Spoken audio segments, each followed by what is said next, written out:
Guys ఈ వీడియోలో మనము 2024 టాపర్స్ 2024 యూపీఎస్సీలో టాప్ 10 ర్యాంక్స్ వచ్చిన వాళ్ళ స్టడీ బ్యాక్గ్రౌండ్ ఏందో మనం చెక్ చేద్దాం చూద్దాం ఒకసారి. సో ఎందుకంటే చాలా మంది ఏమంటారంటే ఇక్కడ అపోహలు అయితే ఉన్నాయి. ఐఐటి ఎన్ఐటి నుంచి వచ్చిన వాళ్ళకే ఎక్కువగా ర్యాంక్స్ వస్తూ ఉంటాయి, మిగతా వాళ్ళు ఎవరికి ర్యాంక్స్ రావు అనేది మాత్రం అబద్ధం. సో ఎస్ మేబీ 30% వరకు వాళ్ళకి వచ్చే ఛాన్సెస్ అయితే మనకు అంటే కనిపిస్తున్నాయి. బట్ 70 అంటే ఓవరాల్గా మిక్స్డే ఉంటుంది.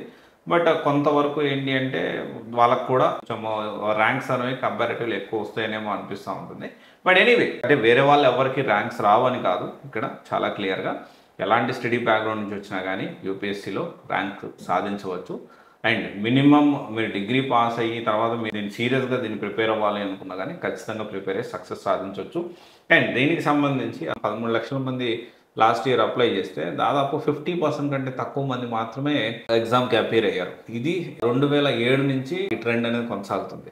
అంటే అప్లై చేసిన వాళ్ళు ఎగ్జాంపుల్ ఒక 10 లక్షలు అప్లై చేస్తే ఎగ్జాంపుల్ చెప్తున్నా 5 లక్షలు మాత్రమే ఫిలిమ్స్కి అపీర్ అవుతారు. దాంట్లో 1:15 మాత్రమే మెయిన్స్ క్వాలిఫై అవుతారు. సో ఇది ట్రెండ్ అనేది మనం అర్థం చేసుకోవాలి. అండ్ ఇప్పుడు మనం 2024లో అంటే 2023లో జరిగిన దానికి 2024లో వచ్చిన ర్యాంక్స్ చూసుకుంటే ఫస్ట్ ఆదిత్య శ్రీవాస్తవ్ మనందరికి తెలుసు. అండ్ తను ఆల్రెడీ ఇనిషియల్గా 236 ర్యాంక్తో ఐపీఎస్ అయ్యాడు. అండ్ దెన్ తర్వాత మళ్ళీ దీనికి సంబంధించి ఆల్ ఇండియా ర్యాంక్ 1 సాధించారు. ఇతనైతే స్టడీ బ్యాక్గ్రౌండ్ వచ్చి B Tech M Tech dual degree in electrical engineering from IIT Kanpur నుంచి గ్రాడ్యుయేట్ అయ్యాడు. తన ఆప్షనల్ వచ్చేసేసి ఎలక్ట్రికల్ ఇంజనీరింగ్. అండ్ తర్వాత వచ్చేసి ఇంటర్వ్యూ పర్సనాలిటీ టెస్ట్లో దాదాపు 200 మార్క్స్ వచ్చాయి.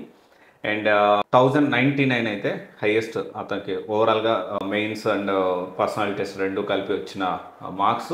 హైయెస్ట్ ఇప్పటి వరకు సందీప్ దురిశెట్టి గారికి హైయెస్ట్ ర్యాంక్స్ వచ్చినాయి, ఆల్మోస్ట్ 1126 ర్యాంక్స్. ఆ రికార్డ్ని ఇంతవరకు ఇంకా ఎవరు బ్రేక్ చేయలేదు. తన ఆప్షన్లో వచ్చి ఆంథ్రోపాలజీ. అండ్ తర్వాత వచ్చేసి 2024లో second rank all India rank 2 వచ్చింది అనిమేష్ పర్ధన్. సో ఇతనికి వచ్చేసి స్కూల్ అయితే ఒరిస్సాలో జరిగింది. అండ్ ఇది ఎన్ఐటీలో నేషనల్ ఇన్స్టిట్యూట్ ఆఫ్ టెక్నాలజీ రూర్కెలాలో తను చదివాడు. తను వచ్చేసి B Tech in computer science engineering CSC చదివాడు. అండ్ ఆప్షనల్ వచ్చేసి సోషియాలజీ తీసుకున్నాడు. అండ్ 22 ఇయర్స్ కంటే చాలా చిన్న ఏజ్లోనే అండ్ ఫస్ట్ అటెంప్ట్లోనే సెకండ్ ర్యాంక్ సాధించాడు. అండ్ తర్వాత వచ్చేసి ఆల్ ఇండియా ర్యాంక్ 3 మనందరికి తెలుసు డోనూరు అనన్య రెడ్డి ఆంథ్రోపాలజీ ఆప్షనల్ తీసుకుంది. అండ్ దాదాపు 1065 మార్క్స్ అయితే వచ్చినాయి. అండ్ తర్వాత ఈమెకి పర్సనాలిటీ టెస్ట్లో దాదాపు 10 మార్క్స్ తగ్గాయి. దాదాపు అంటే పర్సనల్ టెస్ట్లో 190 మార్క్స్ వచ్చాయి. అండ్ తర్వాత ర్యాంక్ 4 పీకే సిద్ధార్థ్. సో ఇతను వచ్చేసి కేరళ యూనివర్సిటీలో ఆర్కిటెక్చర్గా కంప్లీట్ చేశాడు. అండ్ ఆప్షనల్ వచ్చేసి ఆంథ్రోపాలజీ ఇతనిది కూడా. అండ్ ఇతనికి పర్సనల్ టెస్ట్లో 185 మార్క్స్ వచ్చాయి.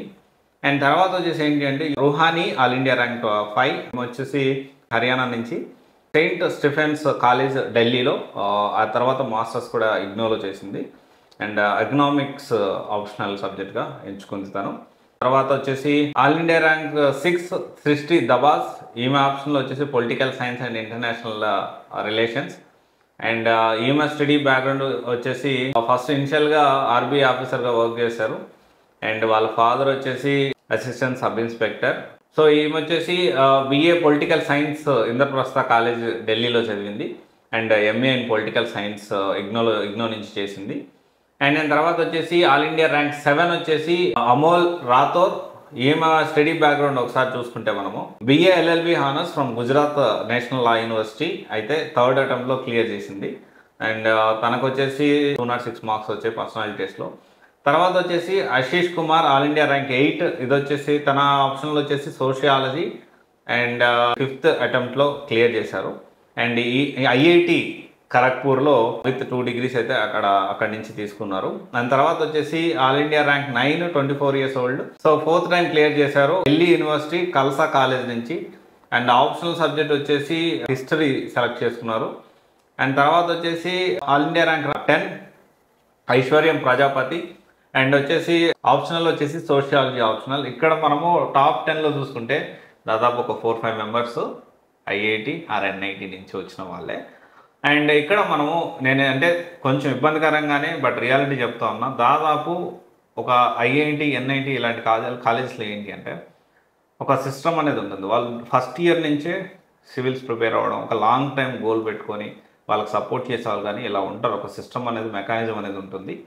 అండ్ చాలామంది అక్కడి నుంచి దాదాపు 30% వరకు ర్యాంక్స్ వస్తాయేమో అని అనిపిస్తుంది. సో మన టాప్ 10లో చూసుకున్నా కానీ 4-5 మెంబర్స్ వాళ్ళకే ర్యాంక్స్ అయితే ఉన్నాయి.